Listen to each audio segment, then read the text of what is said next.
சகோதரர்களே, நேற்றைய தினம் ஒரு பெண்மணி கேள்வி அனுப்பியிருந்தாங்க. கேள்வி எல்லாருக்கும் தெரிய வேண்டிய கேள்வி என்றதால சொல்கிறேன். என்ன கேள்வி? இந்த பெண்கள் விலா எலும்பினால் படைக்கப்பட்டவர்கள் அப்படின்னு செய்தி கேள்விப்பட்டிருக்கிறேன். இப்போ சில பெண்கள் கல்யாணமே முடிக்காமல் மூத்தாகிறாங்களே, அப்போ மாப்பிள்ளையோட விலா எலும்புலேருந்து தானே பெண்கள் படைக்கப்படுறாங்க. அப்போ கல்யாணமே முடிக்காத பெண் அப்போ விலா எலும்பில் படைக்கப்பட்டவ இல்லையா? இது ஒரு கேள்வி. இதை ஒட்டி இன்னொரு கேள்வி கேட்டிக்கிறாங்க. ஒரு பொம்புல 2 பேரை கல்யாணம் முடித்தா 2 பேருடைய விழாலேருந்து படைக்கப்பட்டிருக்கிறாவா? ஒரு ஒரு மேரேஜ் நடந்து மாப்பிள்ளை மௌத்தாவனா இன்னொரு கல்யாணம் முடித்தா இப்போ எந்த மாப்பிள்ளையோட விழாலேருந்து படைக்கப்பட்டது? இவ மூத்த மாப்பிள்ளையா 2வது மாப்பிள்ளையா? சரி, அடுத்து 3வது என்ன கேள்விண்டா, சொர்க்கத்துக்கு போனால் எந்த மாப்பிள்ளையோட இருப்பா? மூத்த மாப்பிள்ளையோடையா 2வது மாப்பிள்ளையோடையா? மூத்த மாப்பிள்ளையோடையா 2வது மாப்பிள்ளையோடையா? இன்னும் சிலர்களுடைய கேள்விக்கு இப்போ போன சனிக்கிழமை ஒரு சவர் கேட்டார், ஆம்பளைகளுக்கு ஹூர்லீன்னு சொல்கிறீங்களே, பொம்பளைகளுக்கு யார் ஹூர்லீன்? ஆண்களுக்கு ஹூருல் ஐன், பெண்களுக்கு யார் ஹூருல் ஐன்? விளங்கிச்சா? சோதரி, முதலாவது இந்த ஆண்களுடைய விலா எலும்பிலிருந்து பெண்கள் படைக்கப்பட்டார்கள் என்பது இருக்குத்தானே, இது ஆதம் நபிக்கும் ஹவ்வா அலைஹிஸ்ஸலாம் அவர்களுக்கும் சம்பந்தப்பட்ட ஒரு விஷயமே அன்றி ஏனையவர்களோடு சம்பந்தப்பட்ட விஷயம் அல்ல. இது எந்த ஒரு பெண்ணும் தன்னுடைய கணவண்ட விலா எலும்பில் இருந்து படைக்கப்படலை. அல்லாஹ் குர்ஆனில் எவ்வளவு பசுந்தா சொல்கிறான் பாருங்கள். சூரத்து சஜதாவை ஓதி பாருங்கள், 8வது ஆயத்து. அல்லாஹ் சொல்கிறான், என அல்லதி அஹ்ஸன குல்ல ஷைஇன் ஹலகா, தான் படைத்த அனைத்தையும் அழகாக படைத்திருக்கிறான். அல்லாஹ்வோட படைப்பில் நீங்கள் எந்த குறையும் காண இயலாது, அந்த அளவுக்கு பசுந்த அழகாக படைச்சிக்கிறான். வபதஅ ஹல்கல் இன்சான் மின் தீன், மனித படைப்பை மண்ணிலிருந்து களியிலிருந்து ஆரம்பித்தான். பாருங்க எப்படி அழகா சொல்றலாம். பதஅ ஆரம்பித்தான், ஹல்கல் இன்சான் மனித படைப்பை மின் தீன் மண்ணிலிருந்து களியிலிருந்து.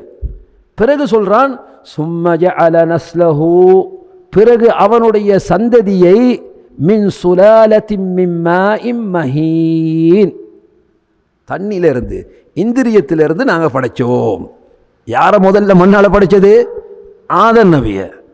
பிறகு ஆதம் நபியுடைய சந்ததியை எங்கிருந்து படைத்தோம்? எவ்வளவு தெளிவான வார்த்தை பாருங்க. பதஅ ஹல்கல் இன்சான், மனிதனுடைய ஆரம்பத்தை படைத்தோம் மின் தீன், அதுதான் களியிலிருந்து மண்ணிலிருந்து படைக்கப்பட்டது. சும்ம ஜஅல நஸ்லஹு, பிறகு அவனுடைய சந்ததியை மின் சுலாலத்தின் மின் மாஇன் மஹீன், இந்திரியத்திலிருந்து படைச்சோம்னு சொல்லி அல்லாஹ் சொல்றான். தெளிவா இல்லையா? மனுஷன் எங்கிருந்து படைச்சான்? படைக்கப்பட்டிருக்கிறான். எனவே ஆம்பளையோ பொம்பளையோ, எங்களுக்கு தெரியும், ஒரு ஆண் பெண் சேர்வதில் தான் என்ன செய்யுது? குழந்தை ஒன்று உருவாகின்றது. அந்த இந்திரியத்தால் தான். இதை விட அழகாக எங்களுக்கு தெரியும் சூரத்து தாரிக் என்ன அல்லாஹ் சொல்றான், ஃபல்யன்துரில் இன்சானு மிம்ம ஹுலிக், மனிதன் எதனால் படைக்கப்பட்டான் என்று பார்க்கட்டும். எதனால் என்ன செய்ய படைக்கப்பட்டான்?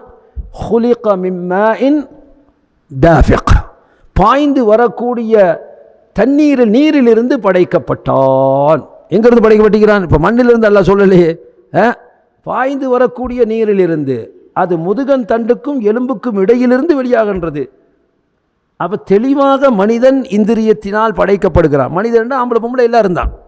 அப்போ எனவே ஒரு மனைவி கணவனுடைய விலா எலும்பிலிருந்து படைக்கப்பட்டால் என்பது இது ஆதம் நபியுடைய விலா எலும்பிலிருந்து ஹவ்வா அலைஹிஸ்ஸலாம் படைக்கப்பட்டதைத்தான் குறிக்கின்றது. ஏனைய பெண்களை பொறுத்த வரைக்கும் கணவனுடைய விலாலிருந்து படைக்கப்பட்டதாக என்னல்ல செய்தி வரல. அப்போ முதலாவது கேள்விக்கு பதில் கிடைத்தால் 2வது கேள்வி ஆட்டோமேட்டிக்காக அவுட் ஆகிரும். எந்த மாப்பிள்ளைன்றது? மாப்பிள்ளையிடேருந்து இல்லைன்ற போகல, எந்த மாப்பிள்ளைன்ற கேள்வி என்னத்துக்கு? விளங்கிச்சா? இல்லை. அடுத்த கேள்வி என்ன கேட்டாங்க? சொர்க்கத்துக்கு போனால் எந்த மாப்பிள்ளையோட இருப்பாங்க? கொஞ்சம் பொறுமையாக இருங்க, என்ன சொர்க்கத்தில் போய் பார்ப்போம். சொர்க்கத்தில் வைத்து உங்களுக்கு எந்த மாப்பிள்ளை அல்லாஹ் தேர்வு செய்கிறான்ன்றதை பார்ப்போம் இன்ஷா அல்லாஹ். விளங்கிச்சா? 2 ஒரு ஆள் கிடைக்கத்தான் போகிறாரு. விளங்கிச்சா? சகோதரர்களை, உலமாக்கள் இது சம்பந்தமாக என்ன பேசியிருக்கிறாங்க? எந்த கணவர் அந்த மனைவிடத்தில் அதிக நற்குணத்தோடு திருப்தியோடு நடந்து கொண்டாரோ அந்த கணவரோடு இருப்பார். இப்போ சொர்க்கத்துக்கு இல்லை, துனியாவில் இருந்தாலும் அவட்ட கேட்டால் அப்படித்தானே செல்லுவா. 2 மாப்பிள்ளையோடு வாழ்ந்துட்டு 2 பேரையும் உசுராக்கி, இப்போ இந்த 2 பேரில் 2 பேரும் மூத்தாயிட்டான்னு வைங்க, 2 பேரையும் உசுராக்கி 2 பேரில் யாரோட வாழ போகிறீங்க கேட்டால் யாரை செலக்ட் பண்ணுவாங்க? எவன் நல்லா இருந்தானோ அவனை தான் செலக்ட் பண்ணுவான். நினைச்சா? அப்போ அல்லாஹ் மறுமையில் யாரை செலக்ட் பண்ணுவான்? யார் அந்த பெண்ணுக்கு திருப்திகரமானவரோ அவரை செலக்ட் பண்ணுவான். இப்போ அடுத்த கேள்வி கேட்டிங்க, நம்ம மற்ற பொம்பளைக்கு என்ன நிலைமைன்னு சொல்லி. சகோதரர்களே, மறுமையில் அல்லாஹ் என்ன செய்ய, மற்ற மாப்பிள்ளைக்கு என்னன்னா அவருக்கு அல்லாஹ் யாரையாவது செட் பண்ணுவாங்க, கவலைப்படாதீங்க. விளங்கிச்சா? சுவனம் என்பது என்ன செய்யப்படும்? சுவனம் என்பது இப்போ உங்களுக்கு தெரியும், சுனாமி அடித்த நேரத்தில் நிறைய ஆண்கள் மௌத்தானாங்க. அப்போ ஒரு பெண்மணி இடத்துல சொல்லப்பட்டுச்சான், நிறைய ஆம்பளைகள் மௌத்தாயிட்டாங்க, பாவம் நிறைய பொம்பளைகள் கணவன் இல்லாமல் ஆயிட்டாங்கன்னு சொல்லி மாப்பிள்ளை போய் பொண்டாட்டிட்டு செல்லவும் உடனே பதில் சொன்னான், என்ன இல்லை, பொம்பளையிலும் நிறைய பேர் மௌத்தா பேத்திக்கிறாங்க, நிறைய ஆம்பளையிலும் பேலன்ஸ் செய்கிறாங்க, அவங்க பார்த்து முடிச்சு கொள்வாங்க, நீங்கள் உங்களோட வேலையை பாருங்க. அவங்க என்ன செய்வாங்க? அவங்களுக்கு இடையில பார்த்து முடிச்சு கொள்வாங்க. அப்போ எனவே சகோதரர்களே, கியாமத்து நாளில் அல்லாஹ் என்ன செய்வான்? சூனத்தில் ஆண்கள் பெண்கள் எல்லோரையும் அல்லாஹ் திருப்திப்படுத்துவான், அவங்களுக்குரிய ஏற்பாடுகளை அவன் செய்வான். சரி, 4வது கேள்வி என்ன? சொர்க்கத்தில் ஹூருல் ஈன் மாதிரி ஆண்களுக்கு பெண்களுக்கு யார்?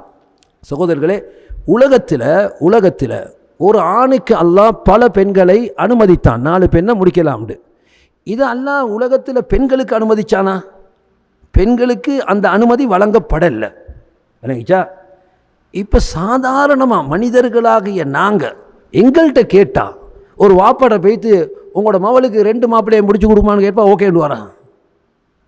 சாதாரண நாங்களே ஒத்துக்கொள்ள மாட்டோம். ஒரு தாயிடத்தில் போய் உங்களோட மகளுக்கு 2 பேரை பார்த்து முடிச்சு வைப்போமான்னு கேட்டால் ஒத்துக்கொள்வாவா? ஒத்துக்கொள்ள மாட்டோம். ஏன்? அது உலகத்திலேயே ஒரு இழிவு கேவலமான விஷயம், ஒரு பெண்ணுக்கு 2 ஆம்பளைன்றது. சகோதரர்களே, இந்த கேவலத்தை அல்லாஹ் என்ன செய்யல? சொர்க்கத்தில் ஏற்படுத்தல. துனியாலேயே அதை அல்லாஹ் கேவலமாக்கி வச்சுட்டாண்டா, பரிசுத்தமான பூமி சுவனம், அந்த சுவனத்தில் அந்த கேவலத்தை கொடுப்பானா? அப்படி ஒரு நிலையை உருவாக்குவானா? இல்லை. அப்போ எனவே பெண்கள் அவர்களுக்கு ஹூருல் ஈன் ஆண் என்று ஒன்று சொர்க்கத்தில் இல்லை, அப்படி ஒன்று இல்லை. இல்லாத கேள்வியை நம்ம கேட்க தேவையில்லை. ஆண்களுக்குத்தான் சொல்லப்பட்டது. ஏன்? பலதார மனம் என்பது அல்லாஹ் ஆண்களுக்கு அனுமதித்திருக்கிறான், அதை சொர்க்கத்திலேயும் அல்லாஹ் அதிகமாக கொடுக்கிறான். உலகத்திலேயே அல்லாஹ் என்ன செய்யல? பெண்களுக்கு பலதார மனத்தை அனுமதிக்கல. இதை அல்லாஹ் சொர்க்கத்தில் போய் என்ன செய்ய போகிறதில்லை? அனுமதிக்க போகிறதில்லை. சகோதரர்களே, எனவே யாருக்கு எது பொருத்தமோ அதை அல்லாஹ் முடிவு செய்வான். எனவே ஆண்கள் பெண்களை பொறுத்த வரைக்கும் அவங்களுக்கு பலதார மனம் லைஃப்பில் யாருக்கு பொருத்தம்? ஆண்களுக்கு தான் பொருத்தம், பெண்களுக்கு அது பொருத்தம் இல்லை. எனவே பெண்களை அல்லாஹ் என்ன செய்வான்? அவர்கள் திருப்திப்படும் வண்ணம் அவர்களுக்குரிய பாக்கியங்களை வழங்குவான். எனவே சொர்க்கத்தில் ஆண்களுக்கு ஹூருல் ஈன் மாதிரி பெண்களுக்கு அப்படி சொல்லப்பட்டிருக்கிறதா என்றால் இல்லை, மார்க்கத்தில் அப்படி சொல்லப்படலை. சொல்லப்படாவிட்டாலும் மனிதனுடைய அறிவு டிசைட் பண்ணுது என்ன, இது ஒரு நல்ல காரியம் அல்ல. அப்படி ஒரு பொம்பளைக்கு 2 ஆம்பளைக்குன்றது என்ன இல்லை, அழகான நல்ல விஷயம் அல்ல. அல்லாஹ் பரிசுத்தமான அந்த சொர்க்கத்தில் என்ன செய்ய மாட்டான்? அப்படி ஒரு இப்போ இன்றைக்கு உலகத்தில் சமத்துவம் பேசுகிற என்ன, அதாவது மூட நம்பிக்கை, சமத்துவம் பேசக்கூடிய கட்டுக்கடங்காத சில பெண்கள் தான் என்ன, ஆண்களுக்கு வழங்கப்பட்ட மாதிரி எங்களுக்கு என்ன செய்யணும்? இதெல்லாம் எக்ஸெப்ஷன் கேஸ், இதுக்கெல்லாம் பதில் சொல்ல வேண்டிய தேவையில்லை. விளங்கிச்சா? சுத்தமாக நல்ல தெளிவான அறிவுள்ள எந்த ஒரு பெண்ணும் என்ன செய்ய மாட்டாள்? சொர்க்கத்து ஹூரீன்களை பற்றி அல்லாஹ் சொன்ன வார்த்தைகளில் ஒன்று சகோதரர்களே, ஹூருன் மக்சூராத்துன் ஃபில் ஹியாம். சொர்க்கத்து பெண்களுடைய வர்ணனைகளில் ஒன்று அந்த ஹூருல் ஈன்கள் எப்படி தெரியுமா? அல்லாஹ் சொல்கிறான், மக்சூராத், அவர்கள் பார்வைகளை சுருக்கிக் கொள்வார்கள். அப்படின்னு உலமாக்கள் விளக்கம் சொல்கிறாங்க. தன்னுடைய கணவனை தவிர வேறு யாரையும் பார்க்க மாட்டாங்க. தன்னுடைய கணவனை தவிர என்ன செய்ய மாட்டாங்க? வேறு யாரையும் பார்க்க. எனவே பத்தினித்தனம் உள்ள ஒழுக்கமுள்ள பெண் தன் கணவன் அல்லாத வேறொரு ஆடவரை என்ன செய்ய மாட்டா? ஒரு நாளும் நினைக்கவே மாட்டா. இது என்னண்டா சுதந்திரம் என்ற பேரில் ஏன்னா எங்களுக்கும் அப்படி வேணும்னு கேட்குறேன்டா, அது எவ்வளோ மூளை குழம்பி போன கேஸுன்னு பாருங்கள். எனவே அல்லாஹு தஆலா சொர்க்கத்தில் ஹூர்லீன்களை ஆண்களுக்காக படைத்திருக்கின்றான். பெண்களுக்கு அவர்களுடைய கணவன்மார்களை வழங்கி அல்லது வேறு ஜோடிகளை ஏற்படுத்தி அல்லாஹ் என்ன செய்வான்? அவர்களை திருப்திப்படுத்துவான். எனவே ஆரம்பத்தில் நாம் சொன்ன மாதிரி ஒவ்வொரு பெண்ணும் அவரவருடைய கணவனுடைய விலா எலும்பிலிருந்து படைக்கப்பட்டாளா என்றால் இல்லை, இது தவறான கருத்து. விலா எலும்பிலிருந்து படைக்கப்பட்டது யாரு? அன்னை ஹவ்வா ரலியல்லாஹு அன்ஹா அவர்கள் மட்டும்தான்.